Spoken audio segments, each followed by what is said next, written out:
Assalamualaikum warahmatullahi wabarakatuh. Perkenalkan, nama saya Sasridua Martia. Saya berasal dari Prodi Pendidikan Ekonomi B, Universitas Pancasakti Kampus D, semester 5. Di sini saya akan sedikit memaparkan tentang materi menerapkan perhitungan BPHTB. Mata kuliah perpajakan dengan dosen pengampu Pak Marianto, MPD. Di sini terdapat 4 sub materi dari materi perhitungan BPHTB, yaitu yang pertama adanya pengertian BPHTB, kedua subjek BPHTB, ketiga objek BPHTB, dan yang terakhir adalah perhitungan BPHTB.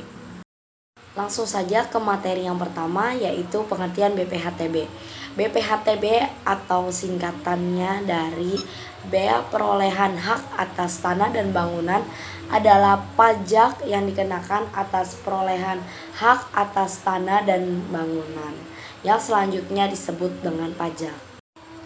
Bea perolehan hak atas tanah dan bangunan pada dasarnya dikenakan atas setiap perolehan hak yang diterima oleh orang pribadi atau badan hukum yang terjadi dalam wilayah hukum negara Indonesia.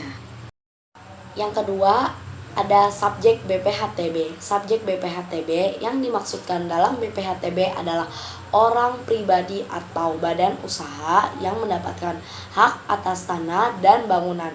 Artinya, subjek pajak BPHTB merupakan pihak yang menerima pengalihan hak, baik itu orang pribadi atau badan usaha. Subjek pajak yang dikenakan kewajiban ini akan membayar pajak, maka mereka disebut sebagai wajib pajak. Subjek BPHTB juga dijelaskan dalam ayat 1 pasal 4 Undang-Undang Nomor 20 Tahun 2000 yang menjelaskan tentang BPHTB. Wajib pajak adalah orang pribadi atau badan yang memperoleh hak atas tanah dan bangunan. Maksudnya adalah pajak dikenakan kepada pihak yang memperoleh hak suatu peralihan hak atas tanah dan bangunan, sehingga orang atau pribadi atau badan hukum yang memperoleh hak atas tanah yang menjadi wajib pajak BPHTB. Di materi ketiga adanya objek BPHTB. BPHTB mempunyai 2 objek, yaitu perolehan hak dan pemberian hak baru. Perolehan hak terbagi atas beberapa: 1. Jual beli, 2. Hibah, 3. Waris, 4. Putusan hakim, 5. Pemasukan dalam perseroan, 6. Penggabungan atau peluburan usaha, 7. Tukar menukar, 8. Hibah wasiat, 9. Pemisahan hak, dan yang terakhir adalah hadiah. Lalu yang kedua adanya pemberian hak baru. Kelanjutan pelepasan hak yaitu pemberian hak baru dari negara atas tanah yang berasal dari pelepasan hak. Di luar pelepasan hak yaitu pemberian hak baru dari negara atau dari pemegang hak milik berdasarkan undang-undang. Selain objek pajak, adanya pengecualian BPHTB. 1. Perwakilan diplomatik konsulat berdasarkan asas perlakuan timbal balik. 2. Negara untuk penyelenggaraan pemerintahan dan atau untuk pelaksanaan pembangunan guna kepentingan. 3. Badan atau perwakilan organisasi internasional yang ditetapkan dengan keputusan Menku atau Menteri Keuangan.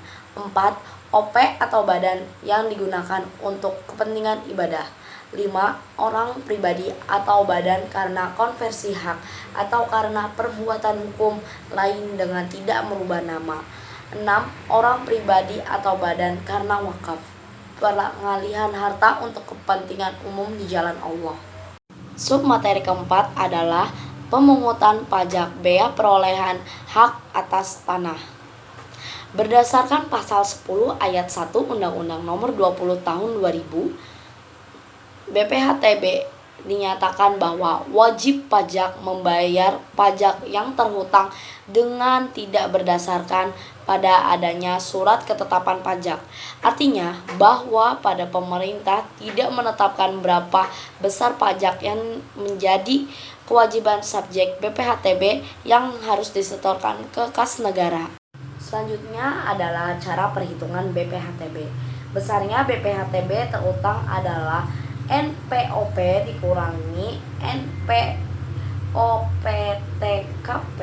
dikalikan tarif 5%. Secara sistematis adalah BPHTB sama dengan NPOP dikurang NPOPTKP dikalikan dengan 5%. Jadi dikurangi dulu nilai perolehan objek pajaknya, baru dikurang dengan nilai perolehan objek pajak tidak kena pajak dikalikan dengan 5%. Contoh perhitungan BPHTB pada jual beli tanah. Diperjualbelikan tanah kosong di Jakarta sebagai berikut dengan luas 1000 meter kuadrat, NJOP sejuta per meter, NJOP TKP adalah 80 juta untuk daerah DKI Jakarta. NJOP TKP ini sesuai dengan daerahnya ya, sudah ada ketentuannya. Harga kesepakatan antara penjual dan pembeli adalah 2 juta per meter. Maka nilai NPOP atau disebut dengan nilai transaksi adalah 1000 dikali 2 juta sama dengan 2 miliar. Besarnya PPH dan BPHTB adalah sebagai berikut. PPH dihitung 5% dikali NPOP. Besar PPH berarti 5% dikali dengan 2 miliar sama dengan 100 juta. BPHTB sama dengan NPOP dikurangi dengan NPOPTKP baru dikalikan dengan 5%. Berarti besarnya BPHTB pada kasus ini adalah 2 miliar dikurangi dengan 80 juta dikali 5% sama dengan 96 juta. Jadi BPHTB pada kasus ini adalah sebesar 96 juta. Dapatnya dari mana? Dari 2 miliar dikurangi 80 juta dikali dengan 5%. Lalu ada BPHTB karena waris atau hibah wasiat.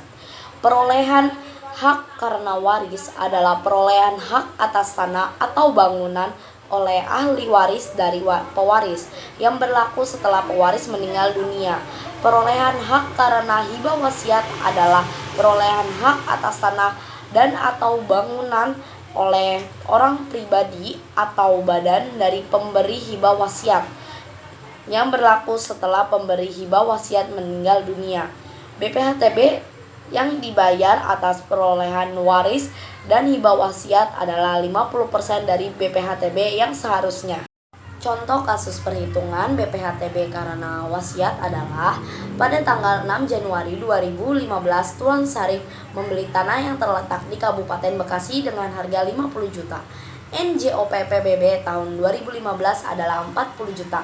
Mengingat NJOP lebih kecil dari harga transaksi, maka NJOP-nya sebesar 50 juta. NPOPTKP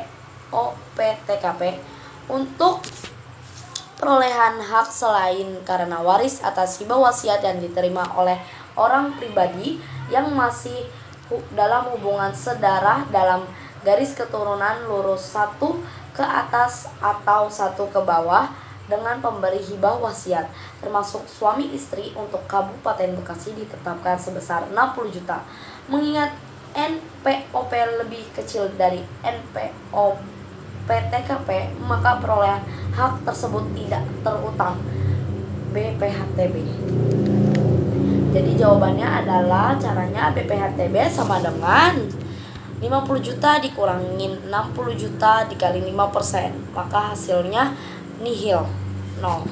Ketentuan BPHTB. 1. Untuk memenuhi unsur legalitas proses pemindahan hak atas tanah dan atau bangunan dibantu oleh pejabat pembuat akta tanah atau notaris. Ada beberapa ketentuan yang perlu diperhatikan dalam memperoleh hak tersebut secara legal sebagaimana diatur dalam pasal 91 dan pasal 92 Undang-Undang PDRD. Pertama, setelah wajib pajak menyerahkan pembayaran pajak, pejabat pembuat akta tanah atau notaris dapat menandatangani akta pemindahan hak atas tanah dan atau bangunan. Kedua, kepala kantor yang membidangi pelayanan lelang dan kepala yang membidangi pertanahan juga hanya dapat menandatangani risalah lelang perolehan hak tersebut setelah wajib pajak menyerahkan bukti pembayaran pajak. Ketiga, pembuat akta atau risalah lelang akan dilaporkan kepada kepala daerah paling lambat pada tanggal 10 bulan berikutnya. Adapun risalah lelang adalah kutipan risalah lelang yang ditandatangani oleh kepala kantor yang membidangi pelayanan lelang negara. Sanksi pelanggaran sesuai dengan pasal 93 ayat 1 sampai dengan ayat 3 Undang-Undang PDRD.